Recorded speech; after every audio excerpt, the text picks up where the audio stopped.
નમસ્કાર મિત્રો આજે તમારી સમક્ષ વૃષભ રાશિના જાતકો માટે શનિ ભગવાન જે આજથી ઉદય થયા છે તમારા જીવનમાં શું પરિવર્તન આવશે। જો આપની વૃષભ રાશિ હોય તો આ વિડીયો સંપૂર્ણ રીતે જરૂર સાંભળજો। શનિ ભગવાન કોને લાભપ્રદ બનશે તે પણ આપણે ચર્ચા કરશું। શનિ ભગવાન છે એ તમારી જે ગોચર કુંડળી પ્રમાણે છે એ આપના 11મા ભાવમાં છે। 11મો ભાવ છે યશનો છે, મિત્રનો છે, સાથે મોટા ભાઈનો છે, લાભનો છે। અને શનિ ભગવાન બે સ્થાનના માલિક થાય છે, નવમ ભાવના માલિક થાય છે અને દશમ ભાવના માલિક થાય છે। નવમ ભાવ છે ભાગ્યનો છે। જીવનમાં ખૂબ મહેનત કરીએ પણ ભાગ્યનો સાથ ન મળે તો એમના જીવનમાં જે પદ મળવું જોઈએ, જે પ્રતિષ્ઠા મળવી જોઈએ એ મળતું નથી। મહેનત તો ઘણા વ્યક્તિઓ કરે છે પણ ભાગ્યનો સાથ નથી મળતો એટલે પદ, પ્રતિષ્ઠા, સંપત્તિ એને પ્રાપ્ત થતી નથી। અને દશમ ભાવ છે એ કર્મનો છે, કેરિયરનો છે અને પિતાનો છે। ખૂબ મહેનત કરી પણ કેરિયરમાં પણ આગળ વધી ન શકીએ તો એ કેરિયર છે આપણું અટકી જાય છે। આપણે જ્યાં નોકરી કરતા હોય અને નોકરીમાં આપણે બોસ તરફથી સાથ સહકાર ન મળે, સહકર્મચારી સાથે સહકાર ન મળે તો પણ આપણું પ્રમોશન થતું નથી, આપણે નોકરીમાં આગળ વધી શકતા નથી। અને આપના જીવનમાં 12 એપ્રિલ સુધી આ જ થઈ રહ્યું છે। પણ હવે શું થવાનું છે? હવે આપના જીવનમાં નવો યુગ શરૂ થવાનો છે। સૌથી પહેલા તો આપણો ભાગ્યનો સાથ મળશે। આપ જે મહેનત કરી હતા એ પરિણામની ઈચ્છા હતી એ પરિણામ હવે આપને દેખાશે। સાથે કર્મમાં આપ પ્રગતિશીલ બનશો, કાર્યક્ષેત્રમાં આપ ખૂબ આગળ વધશો અને આપના સહકર્મચારી છે, આપના બોસ છે તે પણ આપને સાથ આપશે। જે પેલા વિવાદ થતો હતો હવે વિવાદ દૂર થશે। આપણું પ્રમોશન કોઈ પણ વાતે અટકી જતું હતું એ હવે દૂર થશે। પ્રમોશન થવાના સુંદર મજાના યોગ નિર્માણ થઈ રહ્યા છે। અને શનિ ભગવાન છે એ એકાદશ ભાવમાં છે। આપના ધન બાબતમાં જે પ્રશ્નો આવતા હતા તે પણ હલ થતા યોગ નિર્માણ થઈ રહ્યા છે।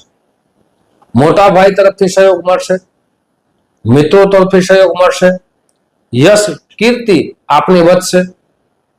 જે રાજકીય ક્ષેત્રે જોડાયેલા છે તેના માટે પણ આ ખૂબ સારો સમય છે। સારું પદ મળશે। આપ રાજકીય ક્ષેત્રે કોઈ ચૂંટણી લડવાની ઈચ્છા છે તો તેમાં પણ આપ આગળ વધી શકશો, લોકપ્રિયતા વધશે। એમ કહી શકાય કે તમારા માટે સુવર્ણ સમય, સારો સમય આવી રહ્યો છે। શનિ ભગવાન છે 3 દ્રષ્ટિ કરે છે, તૃતીય દ્રષ્ટિ કરે છે, સાથે પંચમ દ્રષ્ટિ કરે છે અને દશમ દ્રષ્ટિ કરે છે। તેનું પણ તમારા જીવનમાં શું પરિવર્તન આવશે તે પણ ચર્ચા કરશું। પણ તે પહેલા એક નમ્ર પ્રાર્થના છે, મારા નવા મિત્રો આ વિડીયો જોઈ રહ્યા છો, મિત્રો આ વિડીયો તમને ગમે તો જરૂર લાઈક કરજો, શેર કરજો। સાથે પહેલી વખત આ ચેનલને જોઈ રહ્યા હો તો સબસ્ક્રાઇબ અવશ્ય કરી લેજો। ફેસબુકના માધ્યમથી જોતા હો તો મારા પેજને ફોલો કરી લેજો। આ વિડીયો તમારા મિત્રોમાં ખૂબ શેર કરજો જેનાથી તેની પણ માહિતી વધે, જીવનમાં નુકસાનથી બચી શકે। સાવધાની છે મિત્રો, નુકસાનથી બચવાનો જે રસ્તો બતાવ્યો છે એ જ્યોતિષ છે। હવે વાત કરીએ 3 દ્રષ્ટિની તો જે તૃતીય દ્રષ્ટિ પડે છે એ પ્રથમ ભાવમાં પડે છે। પ્રથમ ભાવ એટલે સ્વયં, વ્યક્તિત્વ, વિચાર। અને જ્યારે વ્યક્તિ કોઈ વિચાર કરે એ વિચારનો અમલ કરે પણ એમાં એમને સફળતા ન મળે ત્યારે માણસ પાછળ હટી જાય છે। હવે આપ સાહસ પણ કરશો, આપના વિચાર પ્રમાણે અમલ પણ કરશો અને આગળ પણ અવશ્ય વધશો। આપની પદ પ્રતિષ્ઠામાં વધારો થશે, આપણું વ્યક્તિત્વ છે ઉત્સાહ સાથે કાર્ય કરશો। આપ જે વિચારી રહ્યા હતા, પેલા કોઈ પણ કાર્ય કરતા હતા એ કાર્યમાં આપને આળસ આવતી હતી, આપની આળસ દૂર થશે। જે વ્યક્તિ આળસ કરે કાર્યમાં ત્યારે એમના જીવનમાં સફળતા મળતી નથી, પણ હવે આળસ દૂર થશે એટલે સફળતા પણ મળશે। હવે વાત કરીએ બીજી દ્રષ્ટિની। જો બીજી દ્રષ્ટિ પડે છે એટલે કે સપ્તમ દ્રષ્ટિ પડે છે કે પંચમ ભાવમાં પડે છે। પંચમ ભાવ છે એ વિદ્યાનો છે, પંચમ ભાવ એ સંતાનનો છે, પંચમ ભાવ છે એ પ્રેમનો છે. આપના સંતાન બાબતમાં જે પ્રશ્નો આવતા હતા, ઝઘડા થતા હતા, વિવાદ થતા હતા, અથવા સંતાન બાબતમાં વિદ્યાભ્યાસમાં જે રૂકાવટ આવતી હતી, અડચણો આવતી હતી, એ દૂર થશે. સાથે આપના પતિ પત્ની વચ્ચે પ્રેમ વધશે, વિવાદ દૂર થશે. આપ વિદ્યાર્થી છો તો વિદ્યાર્થી બંધુ માટેનો ખૂબ સારો સમય છે.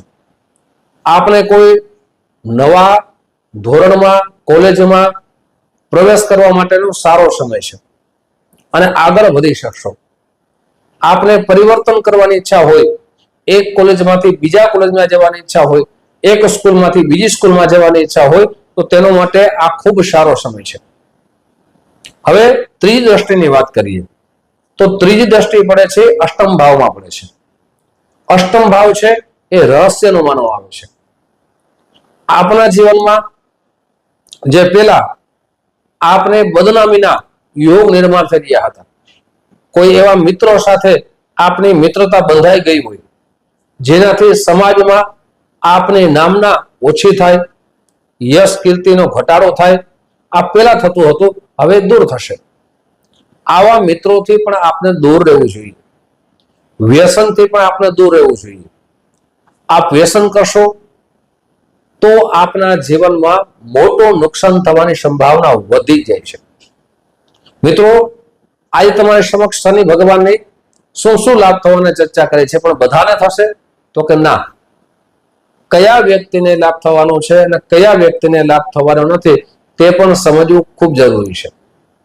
જે પણ ચર્ચા કરી છે ગોચર ગ્રહ અનુસાર કરી છે. હવે આપણે આપની જન્મ કુંડી જોવાની છે. જો આપની જન્મ કુંડીમાં શનિ ભગવાન છે એ મેષ રાશિમાં હોય તો આપને લાભ નહીં મળે.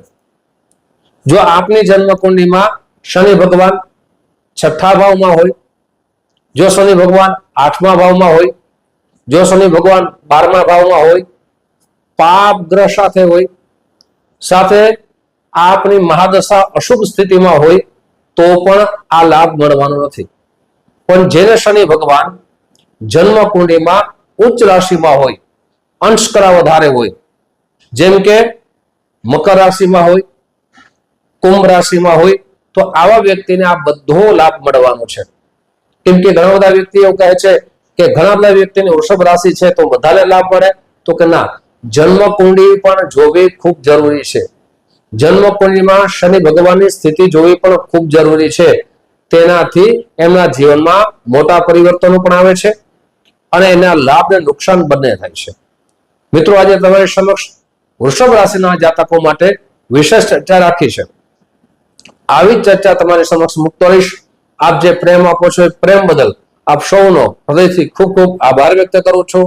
ફરીથી મળશું. જય શ્રી કૃષ્ણ. મહાદેવ હર.